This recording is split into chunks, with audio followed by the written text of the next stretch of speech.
क्या आपने कभी सोचा है हिंदू संस्कृति की जड़ें कहाँ से शुरू होती हैं? तो वो ज्ञान जो ना कभी लिखा गया ना पढ़ा गया बल्कि सुना गया। आज हम बात करेंगे वेदों की, जो केवल ग्रंथ नहीं बल्कि मानव और परम सत्य के बीच का सेतु हैं। वेदों को हिंदू संस्कृति का केंद्र माना गया है। ऐसा माना जाता है कि ईश्वर ने स्वयं मानव जाति को सच्चे ज्ञान तक पहुंचाने का मार्ग वेदों के माध्यम से दिखाया। ये ज्ञान हमारे ऋषियों मुनियों को समाधि और ध्यान की अवस्था में प्राप्त हुआ और फिर इसे गुरु शिष्य परंपरा के तहत पीढ़ी दर पीढ़ी आगे बढ़ाया गया और इसीलिए वेदों को कहा जाता है श्रुति, यानी जो सुना गया हो। श्रुति में केवल वेद संहिता ही नहीं आते, श्रुति में ब्राह्मण, आरण्यक ये ग्रंथ भी आते हैं। अब कुछ ग्रंथ ऐसे हैं जिनको मानव बुद्धि और अनुभव के आधार पर रचा गया है और उनको हम कहते हैं स्मृति, जैसे कि पुराण और धर्मशास्त्र। सनातन परंपरा ये कहती है कि यदि श्रुति और स्मृति में कोई मतभेद होता है तो श्रुति के अनुसार स्मृति को बदलना होगा, यानी जो भी हम पढ़ रहे हैं स्मृति के अंदर उसको वेदों की कसौटी पर परखना जरूरी है। विष्णु पुराण के अनुसार शुरुआत में 4 वेद नहीं थे बल्कि एक ही ग्रंथ था जिसमें लगभग 1 लाख श्लोक थे। अब क्योंकि ये ज्ञान मौखिक परंपरा के आधार पर आगे बढ़ाया जा रहा था तो इसके कुछ अंश मूल रूप से भटकने लगे। इस समस्या को सुलझाने का काम किया कृष्णदेवपायन ने, जिनको आगे चलकर वेद व्यास कहा गया।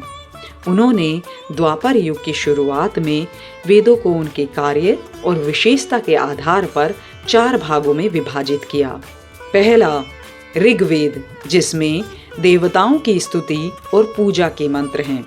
दूसरा यजुर्वेद, जिसमें यज्ञ, हवन और कर्मकांड के नियम हैं।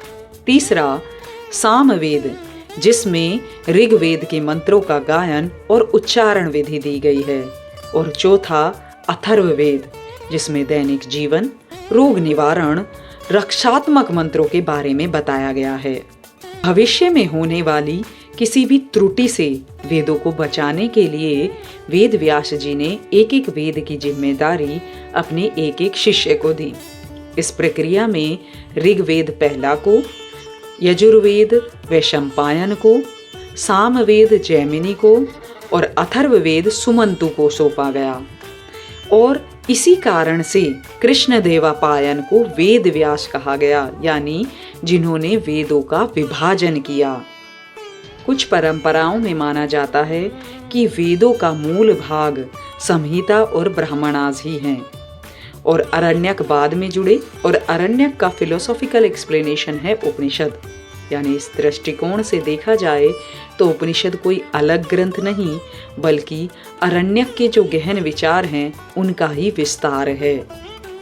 हालांकि वेदों का अलग अलग हिस्सा अलग अलग चीजों पर फोकस करता है, जैसे कि संहिता और ब्राह्मणा कर्मकांड पर फोकस करते हैं, अरण्यक उपासना और ध्यान पर फोकस करते हैं और उपनिषद ज्ञान कांड यानी परम सत्य पर फोकस करते हैं।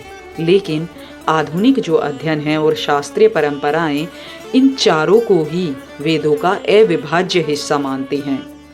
इसी के साथ साथ कुछ ग्रंथ ऐसे भी हैं जिनको ब्राह्मणा भी कहा गया है और उपनिषद भी। अब ये कंफ्यूजन हो सकता है कि ये ब्राह्मण कैटेगरी में है कि उपनिषद। तो ब्राह्मणा जो है वो कर्मकांड की बात करते हैं और उपनिषद ज्ञान की खोज की। तो कुछ ऐसे ग्रंथ हैं जिनमें कर्मों की भी व्याख्या की गई है और साथ ही साथ ज्ञान की भी, इसलिए उनको दोनों कैटेगरी में रखा गया है। इस तरह के ग्रंथों का सर्व प्रसिद्ध उदाहरण है ईशा उपनिषद। ईशा उपनिषद ज्ञान और कर्म के बीच एक अद्भुत संतुलन स्थापित करता है। अगर आप जानना चाहते हैं मैं कौन हूँ, मेरा परमात्मा से रिश्ता क्या है, मोक्ष क्या है, तो इस तरह के सवालों का जवाब बहुत ही सरलता और गहराई से दिया गया है ईशा उपनिषद में। और अंत में केवल इतना ही कहना चाहूँगी कि वेद केवल ग्रंथ नहीं बल्कि मानव चेतना की यात्रा हैं। कर्म से ध्यान तक और ध्यान से परम ज्ञान तक। तो इसी तरीके से अगर आप भारतीय संस्कृति, दर्शन और मनोविज्ञान से जुड़े वीडियो देखना चाहते हैं तो चैनल को सब्सक्राइब कीजिए और वीडियो को शेयर करना ना भूलें। धन्यवाद।